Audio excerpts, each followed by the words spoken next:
ये कहानी thriller fans को बहुत पसंद आएगी। इस फिल्म में दिखाया गया है कि कैसे एक इंसान जो कर्ज में डूबा हुआ है अपने कर्ज को चुकाने के चक्कर में उससे एक खून हो जाता है। ये मूवी थ्रिलिंग और सस्पेंस से भरी हुई है और इस फिल्म का नाम है वध। मूवी की शुरुआत में हम मूवी के दो मेन कैरेक्टर को देखते हैं। एक का नाम है शंभूनाथ मिश्रा जो अपने घर पर नहा रहे थे और दूसरी है उनकी बीवी मंजू मिश्रा जो अपने घर में तुलसी माता की पूजा कर रही थी। मंजू को अपने घुटने में बहुत दर्द होता है और जब भी वो सीढ़ियों से ऊपर आती है तो शंभूनाथ अपनी पत्नी को बार बार सीढ़ियों से ऊपर नीचे करने के लिए मना करता है। इसके बाद दोनों तैयार होकर साइबर कैफे चले जाते हैं क्योंकि वो दोनों अपने बेटे दिवाकर से स्काइप वीडियो के द्वारा बातें करने वाले थे। दिवाकर अमेरिका में रहता है और वहीं काम करता है और वहीं सेटल हो गया है। दिवाकर अपनी बीवी और अपनी बेटी के साथ अमेरिका में रहता है। शंभूनाथ और मंजू दोनों तैयार होकर रिक्शा पकड़कर साइबर कैफे पहुंच जाते हैं और रास्ते में मंजू अपने पति से कहती है कि आज अपने बेटे से पूरी बात कर लीजिएगा और वो बात क्या है ये तो बाद में पता चलेगा। साइबर कैफे पहुंचने के बाद दोनों दिवाकर से स्काइप में बातें करने लगते हैं मगर दिवाकर अपने माता पिता से बात भी नहीं करना चाहता था क्योंकि हर बार वो लोग रात के समय ही फोन करते हैं और उस समय उसकी बेटी बहुत रो रही थी जिसके चलते दिवाकर अपनी बेटी को संभाल रहा था और अपने माता पिता को बाद में फोन करने के लिए कहता है और कॉल को कट कर देता है। ये देखकर शंभूनाथ और मंजू दोनों थोड़े उदास हो गए थे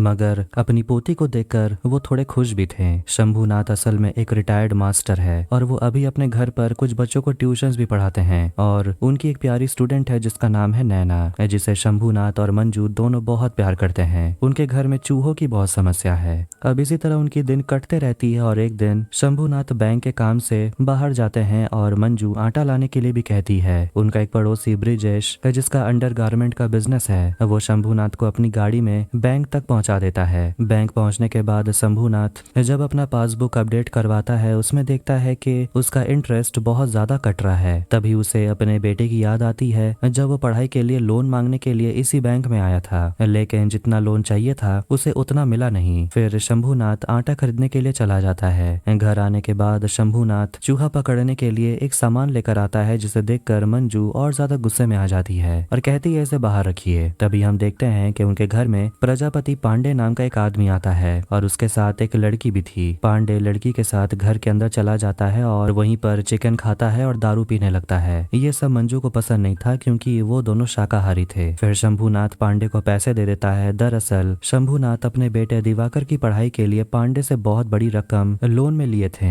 और वही शंभूनाथ महीने महीने इंस्टॉलमेंट में पांडे को पैसे देते रहते हैं मगर इस बार उन्होंने 2000 रुपए कम दिए। ये देखकर पांडे थोड़ा गुस्सा हो जाता है और लड़की को लेकर घर के कमरे में चला जाता है और लड़की के साथ जबरदस्ती करने लगता है। शंभूनाथ और मंजू दोनों ना चाहते हुए भी कुछ नहीं कर पा रहे थे। थोड़ी देर के बाद पांडे कमरे से निकलता है और शंभूनाथ से कहता है टाइम पर ब्याज देने के लिए और वो वहां से चला जाता है। इसके बाद रात के समय जब दोनों सो रहे थे तब उन्हें अपने बेटे की याद आ रही थी। यहाँ हमें पता चलता है कि जिस समय दिवाकर को अमेरिका भेजने की तैयारी हो रही थी तब उन्हें 25 लाख रुपए की जरूरत थी और शंभूनाथ ने सिर्फ 10 लाख रुपए का ही बंदोबस्त कर पाया और बाकी के 15 लाख रुपए उन्होंने पांडे से उधार में लिए थे और इसी के लिए पांडे हर महीने पैसे मांगने के लिए आ जाता है। इसके बाद हम पांडे को देखते हैं। इसके ऑफिस में इंस्पेक्टर शक्ति सिंह मिलने के लिए आते हैं। शक्ति सिंह पांडे से हर महीने हफ्ता वसूलने के लिए आते हैं। पांडे दादा के अंडर काम करता है, जो दादा बोलता है वही पांडे करता है। रात के समय शंभूनाथ अपनी पत्नी मंजू का पैर दबा रहा था तभी मंजू अपने मोबाइल से अपने बेटे दिवाकर को मिस कॉल करती है। थोड़ी देर के बाद दिवाकर उन्हें वापस फोन करता है और मंजू अपना फोन शंभूनाथ को दे देती है बात करने के लिए, लेकिन दिवाकर को अपने माता पिता से बात करने का टाइम भी नहीं था और वो फोन पर कह देता है कि मैं कुछ दिनों में 5000 रुपए आपके अकाउंट में भेज दूंगा और वो फोन कट कर देता है। ये सब बातें सुनकर शंभूनाथ थोड़ा उदास हो गया था। फिर अगले दिन शंभूनाथ एटीएम से पैसे निकालने के लिए चला जाता है मगर रास्ते में पांडे उसे देख लेता है। पांडे अपने बाकी के 2000 रुपए शंभूनाथ से ले लेता है और वहां से चला जाता है। जैसे ही पांडे अपने गाड़ी में बैठता है उसकी गाड़ी स्टार्ट ही नहीं हो रही थी। वो वापस शंभूनाथ को बुलाता है और गाड़ी को पीछे से धक्का देने के लिए कहता है। पांडे के साथ उसकी बेटी भी गाड़ी में थी। शंभूनाथ गाड़ी को धक्का दे रहा था तभी वहां पर इंस्पेक्टर शक्ति सिंह पहुंच जाते हैं और पांडे को धमकी देते हैं कि तू अपने घर में था तब मैंने कुछ नहीं बोला मगर अभी तू सड़क पे है और यहाँ हमारी चलती है और आइंदा से ऐसी हरकत मत करना।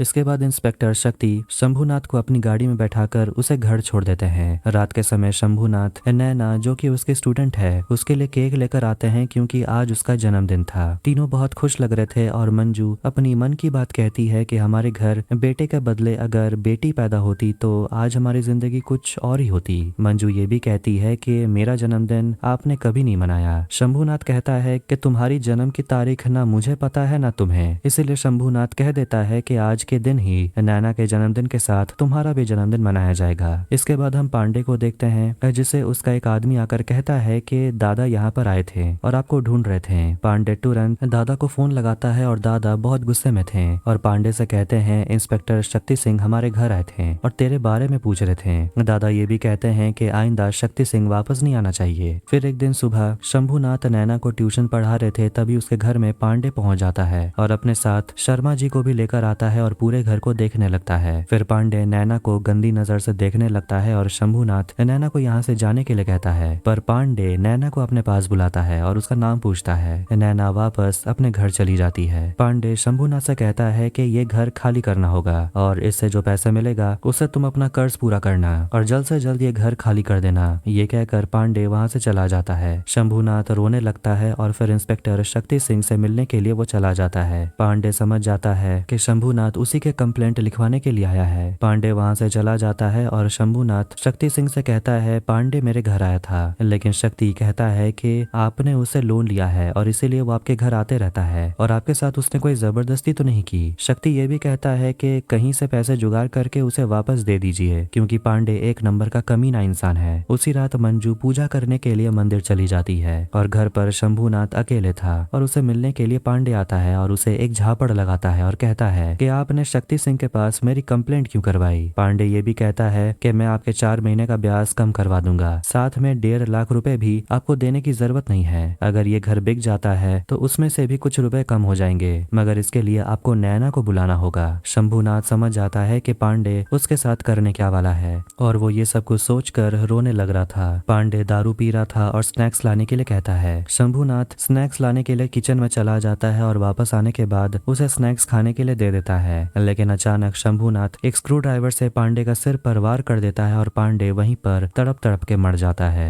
थोड़ी देर के बाद मंजू जब आती है तो वो पांडे को मरा हुआ देखती है और वो बहुत ज्यादा घबरा जाती है। शंभूनाथ मंजू को घर के अंदर जाने के लिए कहता है और इसके बाद शंभूनाथ पांडे के बॉडी के टुकड़े टुकड़े करने लगता है और उसे एक बोड़े के अंदर भर देता है और उस बोड़े को ले जाकर एक खंडहर में फेंक देता है। फिर अगले दिन शंभूनाथ ब्रिजेश की गाड़ी में से पेट्रोल निकाल लेता है और कुछ लकड़ियां इकट्ठा करता है और वापस उस खंडहर में जाता है और पांडे की कटी हुई बॉडी को जला देता है। अगले दिन जब ब्रिजेश अपने काम के लिए अपने दुकान जा रहा था तो वो देखता है कि उसकी गाड़ी में पेट्रोल खत्म हो चुका था। ये देखकर वो हैरान हो जाता है। फिर उसी रात शंभूनाथ फिर से उसी खंडहर में जाता है और देखता है कि पांडे की जली हुई बॉडी के टुकड़े जो बच गए हैं उसे वो जल्दी इकट्ठा कर लेता है और अपने साथ लेकर आ जाता है और उस टुकड़े को लेकर शंभूनाथ आटे के दुकान में चला जाता है और वहाँ आटा खरीदने लगता है और दुकानदार को 2000 का नोट छुट्टा करवाने के लिए देता है। दुकानदार नोट छुट्टा करवाने के लिए बाहर चला जाता है और उसी वक्त शंभूनाथ पांडे की जली हुई बॉडी के टुकड़े को आटे के मशीन के अंदर डालना शुरू करता है और वो देखता है कि बॉडी का टुकड़ा पूरी तरह से पाउडर बन जाता है। थोड़ी देर के बाद दुकानदार वापस आता है मगर उसे 2000 का छुट्टा नहीं मिला था, इसलिए शंभूनाथ बिना आटा लिए वहां से चला जाता है। शंभूनाथ की टेंशन थोड़ी हल्की हो गई थी लेकिन खतरा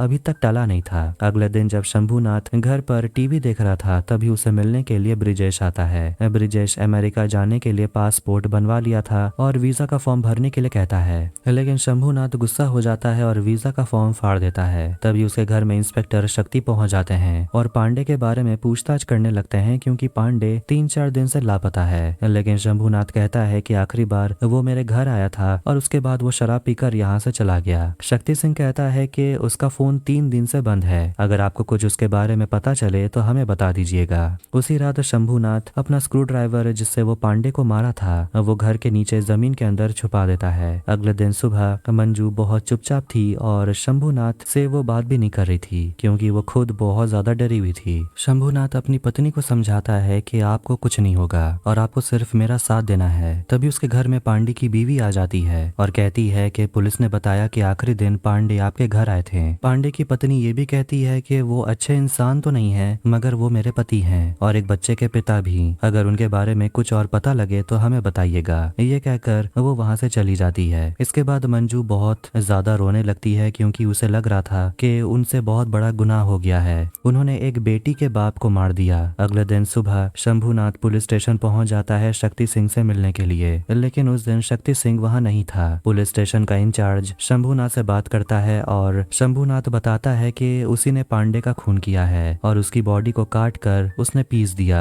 ये सारी बात सुनकर पुलिस स्टेशन का इंचार्ज सोच रहा था कि ये आदमी मजाक कर रहा है और उसे यहाँ से जाने के लिए कहता है। इंचार्ज समझ रहा था कि एक बूढ़ा आदमी कैसे खट्टे खट्टे इंसान के बॉडी को काट सकता है और मार सकता है। हवलदार जबरदस्ती शंभूनाथ को पुलिस स्टेशन से बाहर कर देता है। उसी रात जब मंजू मंदिर से घर आती है, शंभूनाथ अपनी बीवी से बात करता है और उस रात घटी सारी घटनाओं के बारे में बताता है। शंभूनाथ कहता है कि पांडे ने कहा था कि 4 महीनों का ब्याज वो कम कर देगा, साथ में वो 2-3 लाख रुपए भी कम कर देगा अगर नैना को वो उसके पास भेज देता है तो। ये सुनकर मंजू भी बहुत गुस्सा हो जाती है और शंभूनाथ भी बहुत गुस्से में था, इसीलिए वो कहता है कि मैंने हत्या नहीं की है बल्कि मैंने एक शैतान का वध किया है। इसके बाद हम इंस्पेक्टर शक्ति सिंह को देखते हैं जिससे मिलने के लिए पुलिस स्टेशन का इंचार्ज आता है। शक्ति सिंह बार बार पांडे को फोन लगाने की कोशिश कर रहा था मगर उसका फोन लग ही नहीं रहा था। तभी पुलिस स्टेशन का इंचार्ज बताता है कि शंभूनाथ हमारे पुलिस स्टेशन आया था और उसी ने कहा कि उसी ने पांडे को मारा है और उसकी बॉडी को उसने काट कर पीस दिया है। शक्ति सिंह कहता है कि शंभूनाथ को पुलिस स्टेशन लेकर आओ और उसका स्टेटमेंट लिखने के लिए। अगले दिन शंभूनाथ को पुलिस स्टेशन बुलाया जाता है और उसे एक पेपर में साइन करने के लिए बोला जाता है। उस स्टेटमेंट में वही लिखा हुआ है जो शंभूनाथ ने पुलिस स्टेशन के इंचार्ज को बताया था, लेकिन शंभूनाथ कहता है मैंने तो कुछ भी नहीं कहा था, जो कुछ भी कहा था वो इंचार्ज ने कहा था और उसी ने ये सब लिखा है। शंभूनाथ ये भी कहता है कि आपके पास मेरे खिलाफ कोई सबूत या गवाह कुछ भी नहीं है और अगर पांडे का पता आपको लगे तो मुझे जरूर खबर कीजिएगा।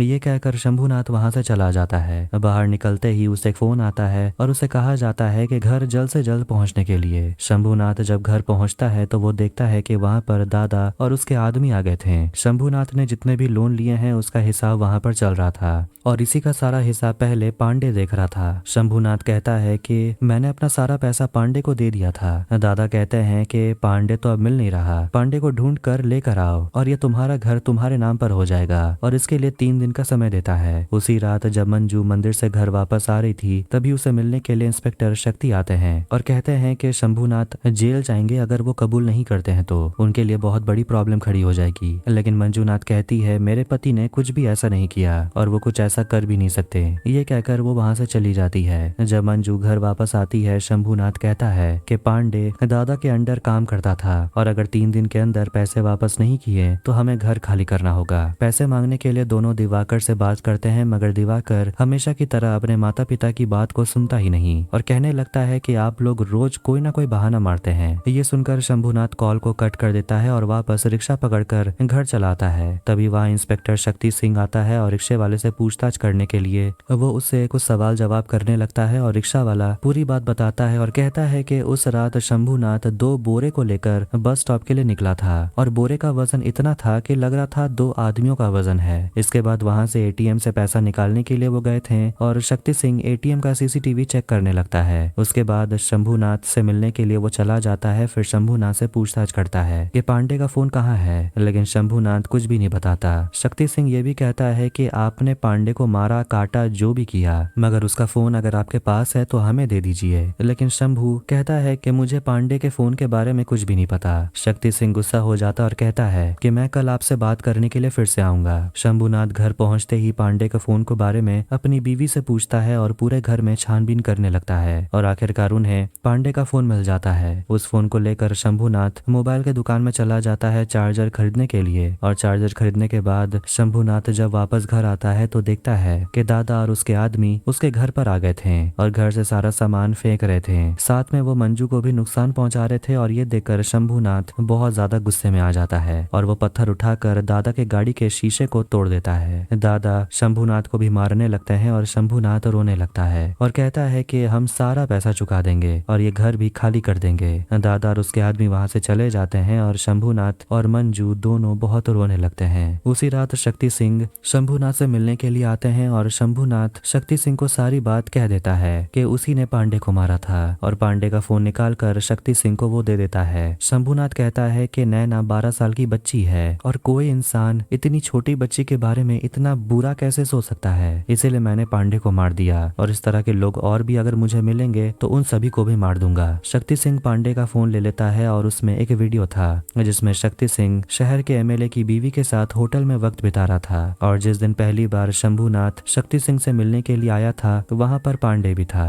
उसी दिन पांडे ये वीडियो शक्ति सिंह को दिखाया था और उसे ब्लैकमेल करने की कोशिश करता है और कहता है कि आपका ये वीडियो अगर मैं एमएलए को भेज दूंगा तो आपकी तो खैर नहीं, इसलिए आप अपना काम कीजिए और मुझे अपना काम करने दीजिए। और इस वीडियो के लिए शक्ति सिंह बार बार पांडे को फोन कर रहा था। इसके बाद शक्ति सिंह वो स्क्रू ड्राइवर ले लेता है जिससे शंभूनाथ ने पांडे का खून किया था और उसके बाद वो दादा को पकड़कर जेल में बंद कर देता है और एफआईआर लिखता है कि दादा के घर में पांडे की डेड बॉडी मिली थी और हथियार भी मिला जिससे दादा ने पांडे का खून किया था। थोड़ी देर के बाद शंभूनाथ वहां आते हैं और दादा से मिलते हैं और कहते हैं कि आप 2019 से ब्याज पर ब्याज मुझसे लिए जा रहे हैं और आखिर में सिर्फ 10,000 बचते हैं जो मैं आपके घर पहुंचा दूंगा। और जाते जाते ये भी कहता है कि मैंने ही पांडे को मारा था और उसके शरीर के टुकड़े टुकड़े कर दिए। ये जानने के बाद दादा चिल्लाने लगता है कि उसी ने पांडे को मारा, मगर पुलिस स्टेशन में कोई भी उसकी बात नहीं सुन रहा। और आखिर में शंभूनाथ शक्ति सिंह को धन्यवाद देता है और वहां से चला जाता है। मूवी के आखिरी सीन में हम देखते हैं कि शंभूनाथ और मंजू अपना घर छोड़ देते हैं और अपने घर की चाबी नैना और उसके परिवार को दे देते हैं और कहते हैं कि आज से ये घर नैना का है। और शंभूनाथ और मंजू दोनों घर छोड़कर चले जाते हैं और इसी के साथ ये फिल्म की यहीं पर एंड हो जाती है। अगर आपको ये वीडियो पसंद आए तो वीडियो को लाइक करें, चैनल को सब्सक्राइब करें। मिलते हैं नेक्स्ट वीडियो में। Take care.